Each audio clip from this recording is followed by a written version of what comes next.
여러분들께 보여주고 싶은 글이 있는데 요거예요. 나는 투자로 돈을 벌 수 있는 사람일까? 에 대한 글인데 이게 좀 재밌더라고요. 한번 가볼게요. 두 명의 참가자가 상금을 갖고 게임을 해요. 두 명의 참가자는 각각 스플릿이랑 스틸 둘 중에 하나를 선택할 수 있어요. 여기서 둘 다 스플릿을 고른다. 그럼 둘이 상금을 나눠 갖는 거고, 만약에 한 명이 스플릿 근데 한 명이 스틸을 고르면 스틸을 선택한 사람이 다 가져요, 상금을 100%. 그런데 둘 다 스틸을 고르면 아무도 상금을 못 갖습니다. 이걸 여러분들이 게임에 참가를 했다고 생각을 해보세요. 근데 저 같은 놈은 이제 이런 식으로 경우의 수를 따져보겠죠. 이게 나야, 나고 이게 상대방. 스플릿이랑 스틸 두 가지를 고를 수 있거든요. 내가 만약에 스플릿을 했을 때 상대방도 스플릿을 할 수 있죠. 그리고 내가 스틸을 했을 때, 그리고 마찬가지로 상대방도 스틸을 했을 때 경우의 수를 나눠보면은 총 4가지예요. 자, 내가 스플릿 했을 때 상대방도 스플릿을 했어. 그럼 어떻게 돼? 둘 다 스플릿을 고르면 둘이 상금을 50씩 나눠 갖는데요. 나 스플릿, 너 스플릿? 그럼 나는 상금을 50 얻어. 근데 내가 스플릿을 했을 때 상대방이 스틸을 해. 한 명이 스플릿, 한 명이 스틸을 하면 스틸한 사람이 다 가져. 그럼 상대방이 다 갖는 거네? 나는 하나도 못 가져요. 근데 내가 스틸을 고르고 상대방이 스플릿을 했으면 내가 다 갖겠죠? 내가 100을 얻어. 그런데 나도 스틸하고 상대방도 스틸을 해. 둘 다 스틸을 고르면 아무도 상금을 못 가져요. 그럼 이때 못 갖겠죠. 경우의 수를 나눠봤어. 그럼 여러분은 어떤 게 이게 최적의 선택인 걸로 나오나요? 봤을 때 내가 스플릿을 고르면 50을 얻거나 못 얻어. 근데 내가 스틸을 고르면 100을 얻거나 못 얻어. 그럼 무조건 스틸이 높잖아요. 50 더 많으니까. 뭐야, 경우의 수 따져봤을 때 스틸이 무조건 유리하네? 그럼 무조건 스틸이지 라고 생각을 해서 내가 스틸을 고르면 이제 어떻게 돼요? 저만 이렇게 계산을 했을까요? 이 상대방도 저같이 똑같이 계산을 했을 거란 말이죠. 얘도 경우의 수 따져봐가지고 나처럼 스틸을 골라야지 이득이라는 결과가 나왔어. 그러니까 결국 둘 다 스틸을 고르게 되면 둘 다 못 가져. 그럼 어떻게 되냐? 일단 이게 최적의 선택인 건 맞는데 이 상대방도 나처럼 이렇게 계산을 했을까? 아니면 진짜 그냥 개빡대가리라 가지고 그냥 스플릿을 할까? 상대방이 뭘 고를지를 추측을 해야 되는 거죠. 근데 이 사람들이 이제 어떻게 했을까? 그 에피소드를 한번 봐봅시다. 둘이 이제 게임을 하는 거예요. 자기 믿어달래요. 자기는 무조건 스틸을 고른답니다. 스틸을 고르면 100을 얻거나 다 잃어. 그러니까 스틸이 가장 좋은 선택이죠. 얘 무조건 스틸을 고를 거래, 자기가. 뭐라고? 나는 스틸 할 테니까 너가 스플릿을 고라라. 얘가 스틸 고르고 얘가 스플릿 고르면 얘 혼자 다 갖거든요, 상금을. 근데 자기가 상금을 받고 얘랑 나누겠대요. 그래서 얘 보고 스틸을 고르라고 계속 설득을 해요. 상금을 나눠준대요. 보는 사람들이 웃어요. 계속 약속한다. 너가 스틸 고르면 우리는 상금 못 받는다. 둘 다 스틸 고르면 상금을 못 받으니까. 이거 약간 치킨 게임 느낌도 나죠? 선택권이 나한테 없고 너한테 있다. 너가 골라라. 근데 얘가 이렇게 제안을 하죠. 우리 둘 다 스플릿을 고르면 어떨까요?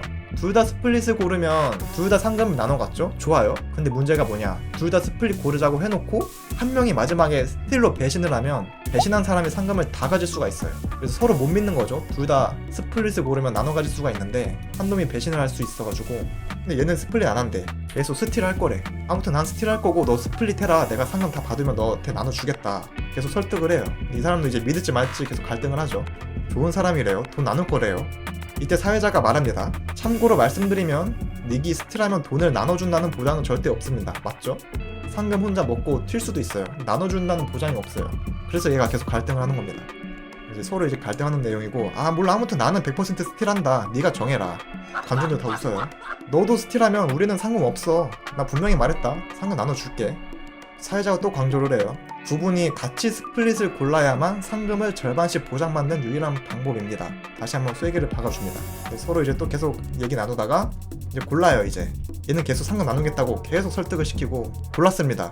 과연 결과가 어떻게 나왔을까요? 자, 결과를 보니까 둘 다 스플릿을 골랐어요. 얘가 스틸하겠다고 했던 애도 스플릿을 골랐어요. 그래서 평화롭게 상금을 나눠 가질 수 있었답니다. 이거를 왜 얘기를 했냐? 뒤에 나와요. 이 경제학자 케인즈가 가상의 미인 대회를 연 건데, 여기서 여러분들이 생각했을 때 가장 이쁜 사람을 뽑아라. 그리고 미인으로 가장 투표를 많이 받은 사람을 뽑은 사람에게 상금을 주겠다고 했어요. 그러니까 중요한 게 내가 보기에 가장 매력적인 얼굴을 뽑는 게 아니라 다른 사람들이 보기에 가장 매력적인 얼굴을 선택해야 된다는 거죠. 즉 우리는 우리가 가진 정보력을 모두 동원해서 보통 사람들은 보통 사람들이 어떤 의견을 가지고 있다고 예측하는가를 예측해야 된다는 겁니다. 이 게임이. 이게 뭐랑 비슷하냐면 결국 투자랑도 연결이 돼요. 그래서 케인즈가 요게 주식시장에서 주가가 본질적인 내재 가치를 벗어나 위아래로 요동치는 이유라고 생각을 했답니다. 이 케인즈를 떠나서 또 뭐가 나오냐면, 주식하시는 분들 중에 퍼 알죠? 유명하죠? PER, 가치 투자 중에서 가장 성공한 사람 워렌 버핏의 스승이자 롤모델 벤저민 그레이엄이 그의 유명한 저서 현명한 투자자에서 안전마진을 논하며 즐겨 내세운 개념입니다. 퍼가 낮을수록 돈을 잘 벌 수 있는 주식을 싸는 가격에 사는 거라서 저포주 유명했죠. 저포주만 모아가고 이런 사람들. 그래서 워렌 버핏이 2000년대 초중반에 한국 주식시장에서 퍼 3사 비빌 기능 포스코 주식을 쓸어 담아서 큰 돈을 벌었는데, 근데 재밌는 게 뭐냐면 미국 주식에서 가장 뜨거운 주식 중에 이 퍼가 마이너스인 게 있어요. 테슬라입니다. 참고로 이 글이 게시된 연도가 2020년도예요. 테슬라가 이게 졸라 많이 올랐는데 퍼가 마이너스예요. 그렇다고 해서 이게 개잡주가 아니잖아요. 시가총액이 355조 원, 삼성전자 시가총액이 360조 원이에요. 근데 문제가 뭐냐, 퍼가 마이너스야. 적자 기업이라 이익이 없어가지고 퍼를 계산하면 마이너스가 돼요. 그럼 벤저민 그레이엄이나 워렌 버핏 이런 사람들은 테슬라 절대 못 사요. 아니, 퍼가 마이너스인데 이거 기업 이익도 없는데 이걸 어떻게 사? 절대 못 삽니다. 실제로 워렌 버핏은 테슬라를 산 적이 없고 앞으로도 사지 않을 사람입니다. 하지만 테슬라로 돈 번 사람들 많죠? 졸라 많이 올랐어요. 테슬람이라고 하죠. 돈 번 사람 많아요. 그럼 그 사람들이 워렌 버핏이랑 벤저민 그레이엄보다 투자를 잘하는 사람들일까요? 실제로 똑똑한 사람들, 경제학자들이 주식 투자를 하면 어떨까요? 파생 상품의 가치를 측정하기 위한 뭐 어떤 저쩌고 방법론 이런 거 개발하고 노벨 경제학상 받았던 로버튼 머튼, 이 사람이랑 같이 경제학상 공동 수상하면서 금융공학 분야에서는 뉴턴의 운동법칙만큼이나 중요한 공식을 정립한 숄츠라는 사람이 핵심 멤버로 참여해서 세운 헤지펀드 롱텀 캐피탈 매니지먼트, 그러니까 한마디로 노벨 경제학상까지 받은 개 똑똑한 사람이 헤지펀드 기업을 만들었는데 이게 망했습니다. 4개월 만에 6조 원을 잃었어요. 이런 똑똑한 사람들도 돈을 잃은 거죠.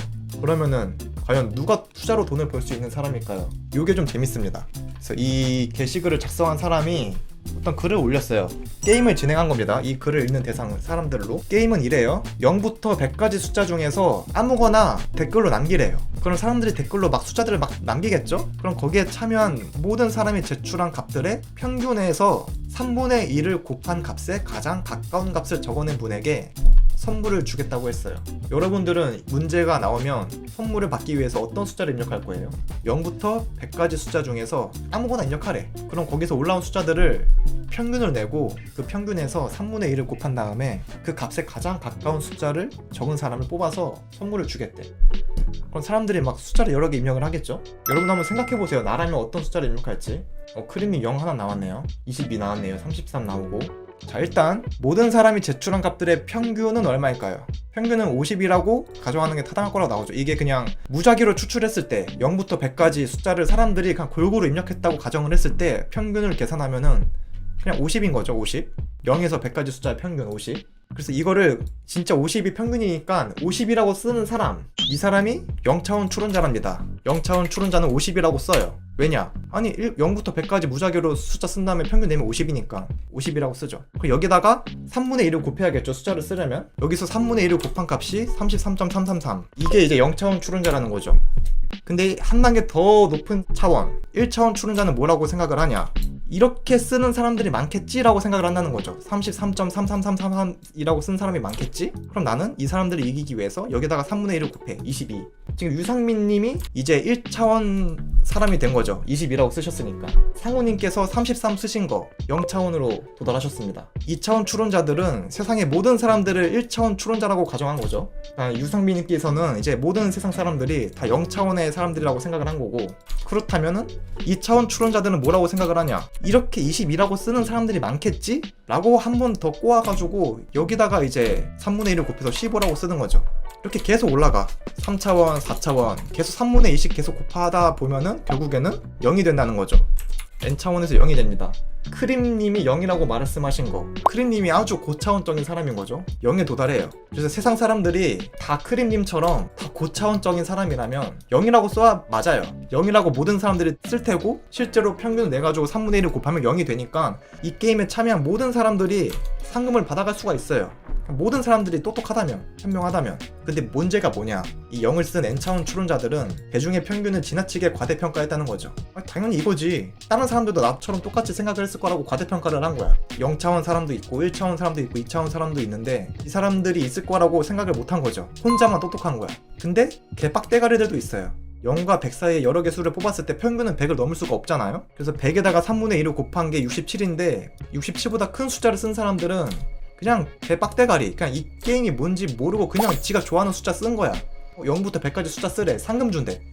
히히히 신난다 하고 그냥 68, 69, 100 이런 거 쓰는 거야 그냥. 이런 사람들이 이제 개빡대가리들. 마이너스 1,000원 추론자. 근데 문제가 뭐냐, 이 개빡대가리들이 10%에 이른답니다. 투자도 마찬가지예요. 뭐 기업 분석, 퍼 계산하고 차트 보고 많겠죠. 근데 그냥 몰라. 그냥 코인? 페페? 이름 이쁘네? 이거 도지? 우와 이거 아이콘 이쁘다. 그냥 지른 사람도 있어. 이런 개빡대가리들이 많아가지고 심지어 개빡대가리들이 많으면 어떻게 돼요? 매수세가 쏠려. 실제로 올라.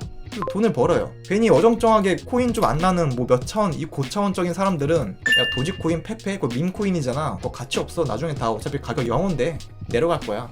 밈코인이 무슨 가치가 있어. 백서도 없고 무조건 쇼쳐. 근데 이 N차원에 있는 사람들이 숫자가 적어. 오히려 빡대가리들이 많아. 그 사람들이 이상한 알트코인 같은 거 막 풀매수하면 결국 떡상을 하죠. 그러니까 이런 느낌인 거예요. 결국에는 이 문제의 승자는 누구냐? 이 고차원까지 생각을 할 줄 알면서 다시 저차원으로 내려가면서 대중들은 어느 차원에 많이 몰려있을까? 이것까지 고려를 해야 된다는 거죠. 보통 사람들이 어떤 의견을 가지고 있다고 예측하는가를 예측할 수 있어야 됩니다.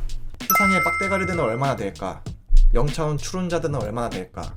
N차원 추론자들은 얼마나 될까? 모두 고려해서 지금 이 대중들은 어디에 비율이 많을까? 이 객관화까지 다 완벽하게 이루어져야 된다는 거죠. 그래서 50에서 33, 0까지 갔다가 다시 거꾸로 내려와요. 0, 1, 2, 3, N차원까지 갔다가 다시 3, 2, 1 차원으로 내려오죠. 이게 돼야 돼요. 2020년으로 쳤을 때 테슬라 주식을 적당한 가격에 사서 가장 높은 가격에 팔아칠 수 있는 사람, 2017년으로 치면 비트코인을 가장 높은 가격에 팔아칠 수 있는 사람이 여기에 속합니다. 그래서 1140명이 응답을 했는데 0부터 100까지 숫자 쓴 사람들이 이렇게 나와요. 비율이. 이거 보세요. 100 쓴 사람들 이렇게 있잖아요. 이렇게 빡대가리들. 33에서 34가 가장 높게 나왔답니다. 1차원 추론자들.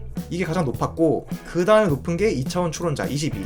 그 다음에 높은 게 22예요. 그리고 아무 생각 없이 77, 99대 이런 사람들도 비율이 높아요. 은근히. 그리고 3차원 추론자까지는 실질적으로 존재하지 않는다고 합니다. 다른 그냥 무작위로 쓴 숫자 비율이랑 비슷해가지고. 근데 이미 3차원까지 간 사람들은 여기서 멈추질 않죠. 보통 1차원, 2차원까지는 쉽게 생각을 하지만 3차원까지 지능을 더 높였을 정도면은 4차원, 5차원, 6차원, N차원까지는 쉽게 가겠죠.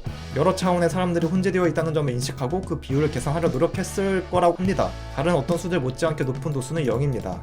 0이 이제 가장 N차원. 그래서 N차원으로 생각을 해서 0을 적은 사람도 있고, 약간 이제 사람 심리상 0부터 100까지 중에 아무거나 정해라 했을 때 괜히 0 고르고 싶은 사람도 있잖아요. 이렇게 100 고른 사람처럼. 이래서 0 고른 사람들 비율도 아마 허수로 포함이 됐을 것 같아요.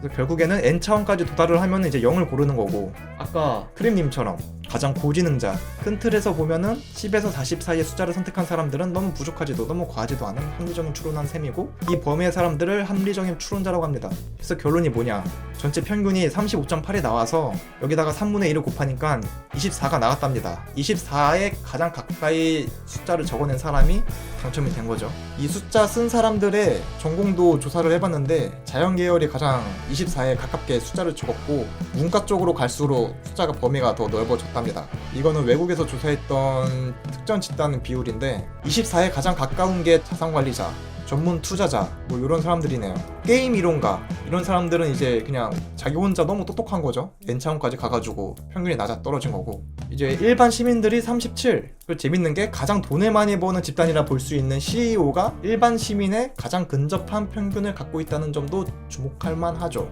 CEO가 어떻게 보면은 그러니까 대중 시민들을 상대로 돈을 벌잖아요. 그러다 보니까 대중들의 공감을 알아야 되고 대중들이 원하는 거 알아야 되니까 대중들과 비슷한 시각으로 있는 사람이 CEO가 되지 않았나 뭐 이런. 그래서 결론은 이게 트레이딩에도 적용될지 모르겠지만 일단 투자에는 적용이 되는 것 같아요. 나 혼자 아무리 똑똑해도 내가 N차원 추론자다. 혼자 똑똑해도 돈을 못 벌어. 빡대가리도 돈을 못 벌고. 이렇게 어정쩡하게 대중들보단 낫지도 돈을 못 벌었어요. 결국에 여기서 한 번 더 꼬은 사람이 돈을 벌었고, 혹은 고차원까지 갔지만 저차원으로 다시 내려와서 대중들은 어떻게 생각했을까, 보통 사람들은 어디까지 생각을 했을까를 넓게 다 볼 줄 아는 사람이 결국 돈을 벌었다는 거죠. 이게 트레이딩에서도 이런 사람들이 있어요. 대부분이 롱을 보네? 대부분이 롱을 보니까 숏. 자기가 이제 제일 잘 나는 줄 아는 거죠. 대중들이 자기보다 밑이라고 생각을 하는 거고. 그럼 이게 또 한 번 꼬아가지고 이렇게 생각해서 숏을 치는 사람들이 많네? 숏을 보는 사람들이 많으니까 롱. 이라고 생각하는 사람들이 많으니까 숏, 이라고 생각하는 사람들이 많으니까 롱. 대부분의 사람들이 숏이라고 보니까 롱을 친다? 그때 말했을 때 대부분의 사람들이 어느 직관인지를 알아야 돼요. 그 사람들이 0차원인지 N차원인지 그걸 알아야 된다는 거죠. 예를 들어서 매매로 수백억 번 사람들 모임에 갔어. 이 사람들이 전부 다 롱을 봐. 그러면은 대부분이 롱을 보니까 숏이겠군. 이게 맞을까요? 이미 매매로 수백억 번 사람들은 N차원까지 갔다가 저차원으로 내려가면서 몇 차원의 사람들이 많을지를 그렇게 고려해가지고 매매를 돈을 벌었겠죠? 그 사람들이 생각에 따라가는 게 맞을 거예요. 그래서 이것보다는 이 사람들이 롱을 보니까 그럼 롱을 봐야지, 이게 맞을 겁니다.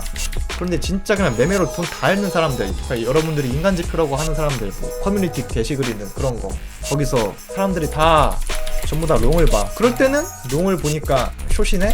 다 맞을 수도 있겠죠 뭐. 근데 이거는 이렇게 비유하는 거는 좀 부적절하긴 하지만 약간 이런 느낌인 겁니다. 그래서 결론은 보통 사람들이 어떤 의견을 가지고 있다고 예측하는가를 예측할 수 있어야지 투자로 돈을 벌 수 있다고 하네요. 여러분들은 몇 차원에 계시나요? 이 글이 흥미있어가지고 재밌어가지고 한번 데리고 와봤어요. 합리적인 추론이라고 무조건 정답은 아니라는 거는 네 맞습니다. 맞아요. 내가 아무리 주식으로 따졌을 때 기업 가치 분석을 나 혼자 졸라 열심히 했어. 진짜 저평가 기업을 발견을 했어. 그럼 뭐하냐고. 재무제표상 저평가라고 쳐, 팩트라고 쳐. 근데 아무도 그거 안 사면 주가가 안 오르는데 내가 혼자 합리적인 추론 해봤자 뭐하냐고. 그겁니다. 근데 재무제표상으로는 기업이 적자고 퍼도 마이너스야. 근데 사람들 보니까 테슬라에 관심이 많네? 테슬라 막 주가 막 살려는 사람들이 많네? 묻지도 따지지도 않고 그냥 테슬라들이 많네? 이러고 테슬라를 산 사람은 돈을 벌었죠. 워렌 버핏은 테슬라를 안 샀고. 그런 느낌인 거죠. 그래서 오늘 방송은 여기까지입니다. 감사합니다. 아주 간단한 결론, 눈치껏 매매하자. 맞아요. 감사합니다. 그러면 저는 또 다음에 재밌는 볼거리가 생기면 그때 다시 데리고 오겠습니다. 감사합니다.